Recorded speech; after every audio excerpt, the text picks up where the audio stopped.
managers. Never forget that when you are managers, your success is based on the number of people that you help succeed. If you understand that, you will be successful. But understanding that your success is based on the number of people that you help succeed is a lot more than a beautiful concept. That means that you need to enable your team. You need to learn how to empower the team, how to give them goals that will stretch what they know, but that will enable them to still achieve the objectives. And those things are learned through reading, through education, through MBAs.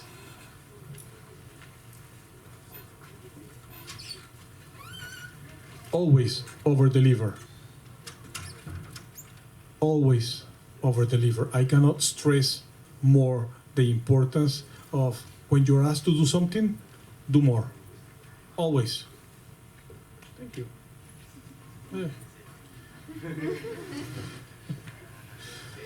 So it is very important, guys, that we understand that in today's business environment, you are competing every day.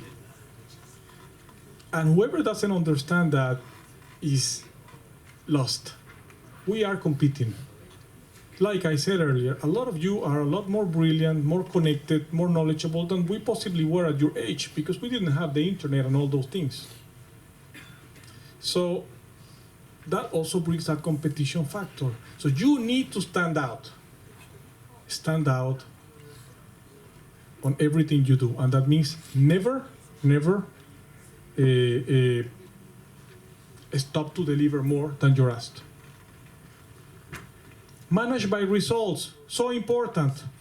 Big lesson I learned from many companies. Have you ever seen, well, most of you probably haven't been in corporate world for long, if you have at all, but there are many organizations today where people are judged and evaluated by working 13 and 14 and 15 hours a day. If you're in the office 15 hours a day, you must be a good employee. Let me tell you this. If you want to be successful in business today, you must make sure that you understand that managing by hours in the office is not the right way to be a leader. You must make sure that you manage people by results. You have an objective to meet, you have a plan, and every month, every 15 days, you're going to meet and you're going to discuss timelines and completions. That's what you care about. Stop worrying so much about somebody being 13 hours in the office. As a matter of fact, if you want to be a good leader, you need to make sure that the people in your teams have a life.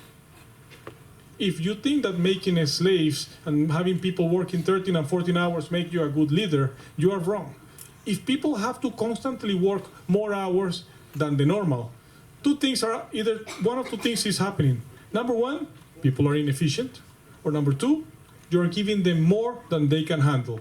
And in either case, it shows a problem with the leadership, because those are two issues that any leader in any organization should tackle. And you need to make sure that you remember that. Because if you want to have a team that is motivated and engaged, you need to have a team that understands that you care, not only about the results, but about them.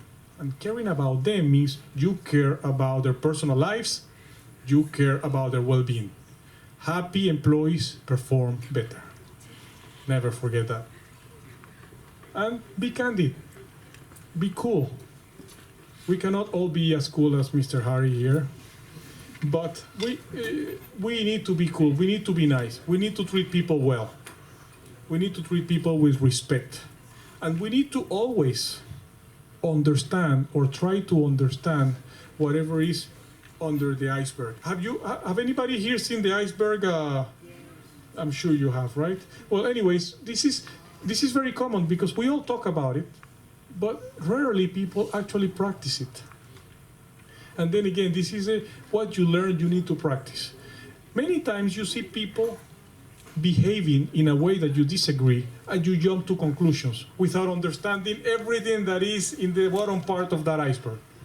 So be candid, understand the team and the people working around you, peers, bosses, and employees, and it will help you be a lot more successful. Now, Some rules I call the golden rules. I follow these rules to the teeth. These are my bread and butter in management. And I wanted to share with you. I have taken these from different books that I've read.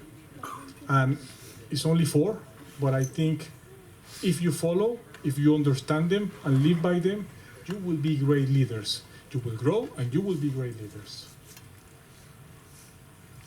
Number 1, first of all, have anybody here heard you need to treat people the way you want to be treated?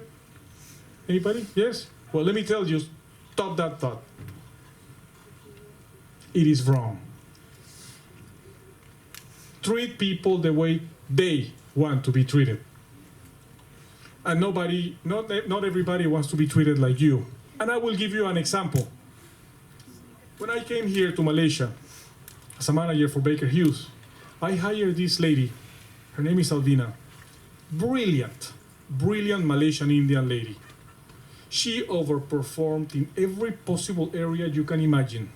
As a manager, as a technical analyst, in every area. So I thought, I want to give her something that she will remember. What would I like?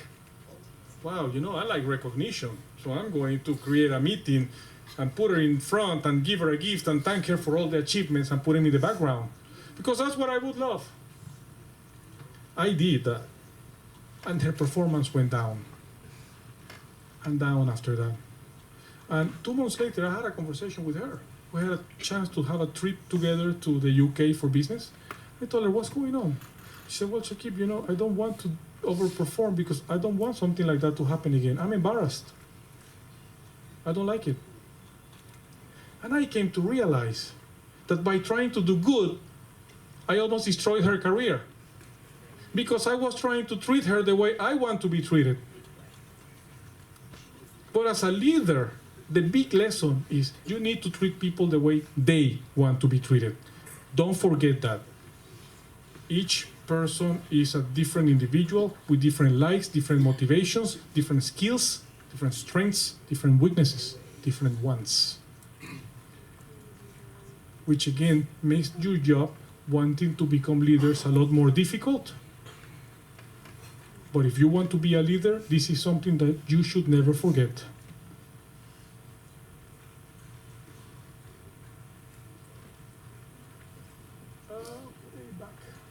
Okay. Leaders understand that their success is based on the number of people they help succeed. Extremely important.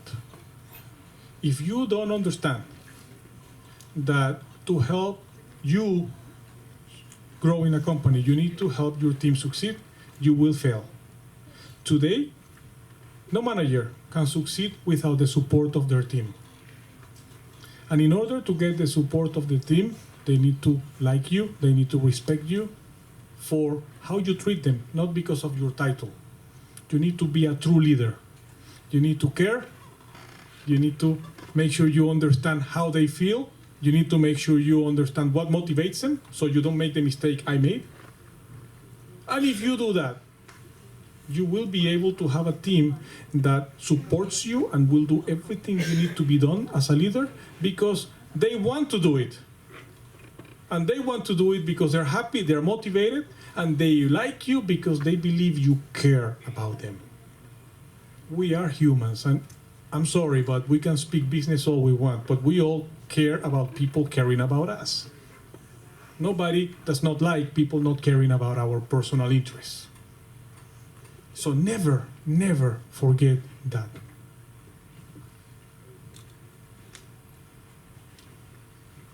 I love this one. This is one of my favorite quotes ever. This is from a gentleman called Dr. Karras. I had the opportunity to attend a conference with him in New York. In business as in life, you do not get what you deserve. You get what you negotiate. If anybody here honestly thinks that you will get what you deserve, you are mistaken. What do I mean by negotiate? Everything you do every day in your professional life, in your daily life, is negotiation. When you walk to your office, the way you appear is negotiating how people will perceive you. When you talk to your peers, when you talk to your managers, you are negotiating Never underestimate the power of negotiation in everything you do in life. And the only way to improve that negotiation power is by gaining more education by reading. The most biggest experience I gained from my MBA was learning how to negotiate every day on everything I do. And if you always understand that, never lower your guard, always know that you are negotiating, you will likely be very successful.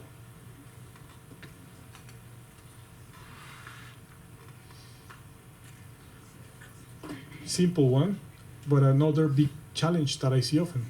Dress for the job you want, not for the job you have. Sometimes we are comfortable in the job we do, and that's okay if you are. But if you want to grow, and I would believe that if any of you here is here today listening to this boring conversation, it's because you want to be a manager, you want to be a leader, you want to grow. And if you want to grow, remember that perception is going to be a key matter. How people perceive you is how they will evaluate you, because perception becomes reality in people's minds. So you always want to dress for success. If that means that you're better dressed than the rest of people sitting next to you, that's great. Stand out. Never be one more.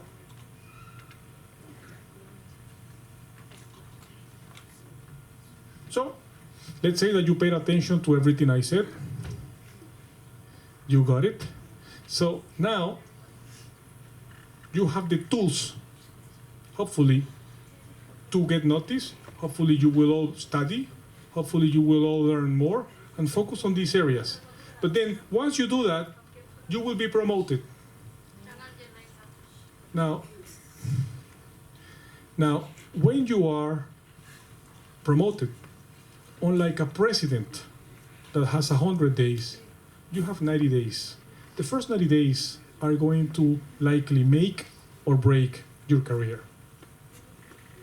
Most people don't realize this. What you do those first 90 days is going to either set you as a leader or a potential, or if you don't, doesn't necessarily mean you fail, but you're gonna have an uphill battle for the rest of your career, because first impressions do matter.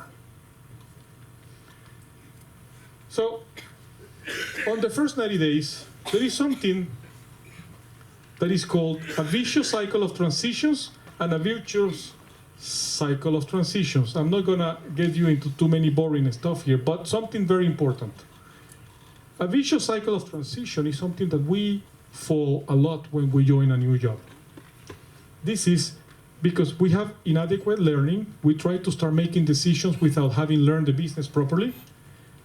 We can't communicate properly, so we don't create effective relationships. And if you don't do those things properly, you're gonna have lack of support, you're gonna make bad decisions, your credibility will be lost, you will have resistance, and you will fail. What you want to create is what we call the virtuous cycle of transitions. You need to be able to have early wins. Everything is about having early wins. So how do you do that? You need to focus on learning.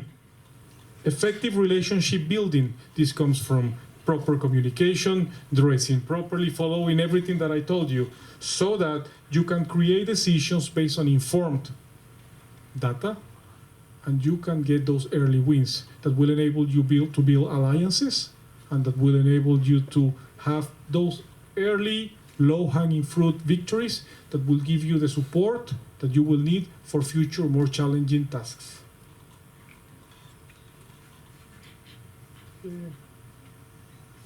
Okay? So accelerate your learning. Make sure that you focus very fast in learning everything about the business. Learn the markets, the products, the strategies, everything you possibly can from everyone. Strategize, plan a strategy based on the situation. Do not come to work thinking that what you did and made you successful in the past job is going to make you successful in this job. Create your strategy based on what's happening in that organization and that time. Like I said earlier, secure early wins. Get a plan as soon as you join, no matter what the position is. Make sure that you're going to learn about your position, but you want to be able to have some level of improvement in some area or be noticed. You need to have those early wins because the first impressions and the first 90 days will matter. Negotiate success. It is very important that you learn how to negotiate and communicate with your boss and with everybody else around you. It is very important that you understand what is expected of you so you can not only deliver that, but you can overachieve. Another big mistake people make is they join a company, they're given a task, and they think, I know what I need to do. Make sure that you are very clear on what the management team of the company expects you to do. And make sure that you always overachieve, exceed, do more. Remember everything that we discussed.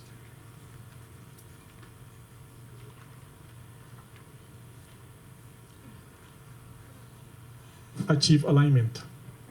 Make sure that everything you do is aligned to the organization's goal, which is why, again, you need to make sure that you understand what that goal is. Build your team. I've already talked about the importance of making sure that your success is based on the number of people that you help succeed. I'm not going to repeat it, but it's extremely important. So it needs to be here. Create coalitions. Do not silo yourself when you join an organization. Make sure that when you join the organization, you create those relationships with your boss, but you create relationships with your peers, because it is those coalitions that are going to help you make or break, and those coalitions are defined in the first 90 days. Keep your balance.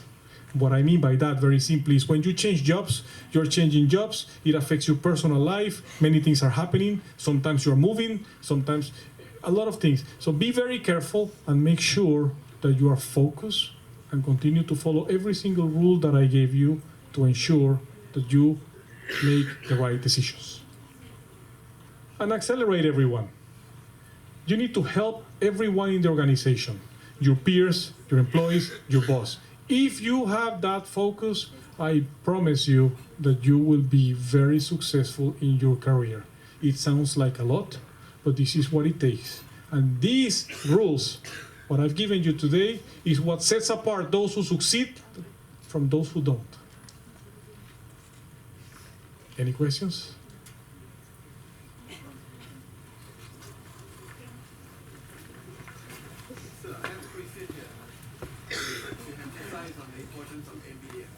Yes. Maybe you can advise us what are the reasons. I'm sorry, can you repeat the question?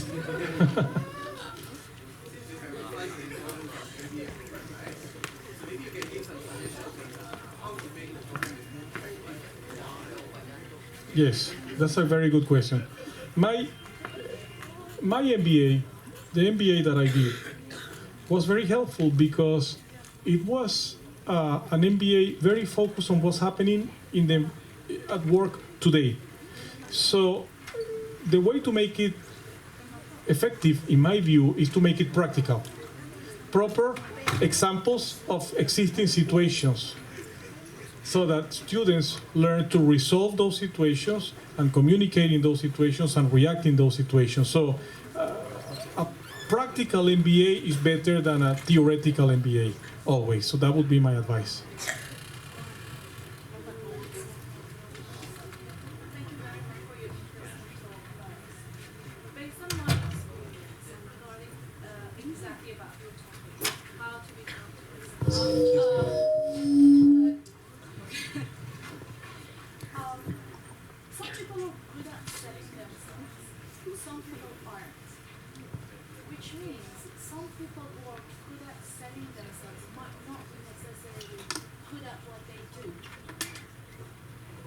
Absolutely.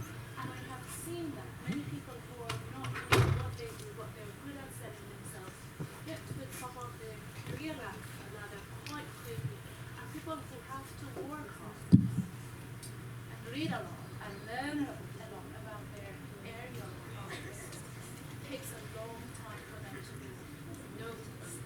So I always was demotivated by this fact. And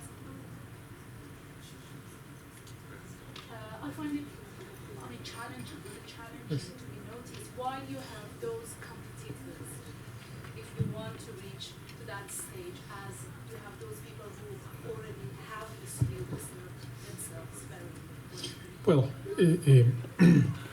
the question is, by the way, why are people that are not good enough but can sell themselves growing faster than others? And it's frustrating. If you remember, I mentioned that in business and in life, you don't get what you deserve. You get what you negotiate. That is a sad reality of this world. So because we understand that as a reality, we need to develop the ability to negotiate and to sell ourselves and to get noticed. Because if we are not doing that, we're not going to grow. I mentioned earlier that I've seen it many times. People that are not as good and as prepared, moving up. They can talk, but if you are one of those people that feel that you're very good but you're not being promoted, and you're not taking charge of it, then you're not going to succeed. We must understand that we need to follow these rules to grow. And we must understand that in business and in life, you don't get what you deserve. You get what you negotiate. So start getting there and getting noticed. And if you don't know how, educate yourself, learn, take coaches. But it's up to us, unfortunately. It's unfair, but that is the reality of corporate world.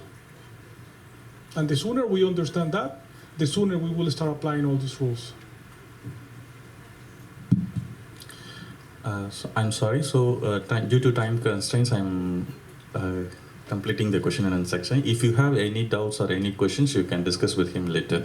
Anyway, thank you very much, Mr. Chakep, sir, for sharing your experience. Thank you, guys. Kindly, I request you please on the stage. Kindly, I request you to the stage.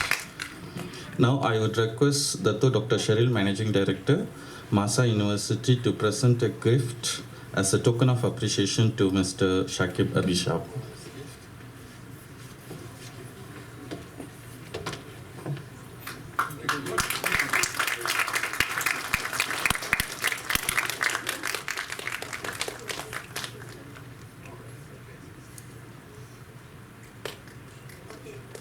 Thank you.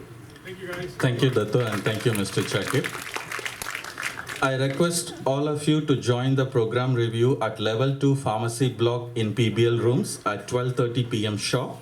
The program review will be on Master of Business Administration, Master of Science in Public Health, Master of Nursing and PhD in Nursing, Master of Pharmacy and PhD in Pharmacy, Bachelor in Hospital Management, BSc Harness Nursing, Post-Registration, Bachelor of Environmental Health, and Bachelor of Medical Imaging. These all 8 sessions will be consequently. Managers, never forget that when you are managers, your success is based on the number of people that you help succeed. If you understand that, you will be successful.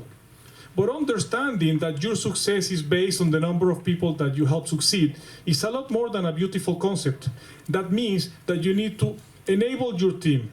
You need to learn how to empower the team, how to give them goals that will stretch what they know, but that will enable them to still achieve the objectives. And those things are learned through reading, through education, through MBAs.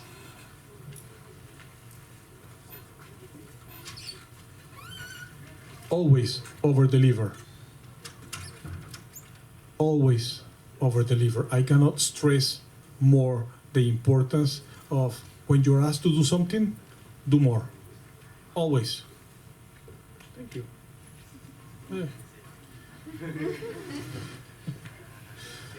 So it is very important, guys, that we understand that in today's business environment, you are competing every day. And whoever doesn't understand that is lost. We are competing. Like I said earlier, a lot of you are a lot more brilliant, more connected, more knowledgeable than we possibly were at your age because we didn't have the internet and all those things.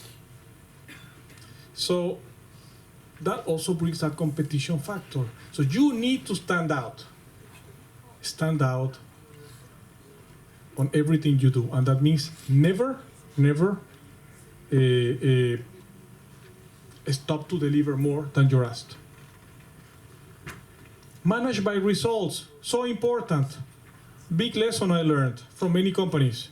Have you ever seen, well, most of you probably haven't been in corporate world for long, if you have at all, but there are many organizations today where people are judged and evaluated by working 13 and 14 and 15 hours a day. If you're in the office 15 hours a day, you must be a good employee. Let me tell you this. If you want to be successful in business today, you must make sure that you understand that managing by hours in the office is not the right way to be a leader. You must make sure that you manage people by results. You have an objective to meet, you have a plan, and every month, every 15 days, you're going to meet and you're going to discuss timelines and completions. That's what you care about. Stop worrying so much about somebody being 13 hours in the office. As a matter of fact, if you want to be a good leader, you need to make sure that the people in your teams have a life. If you think that making slaves and having people working 13 and 14 hours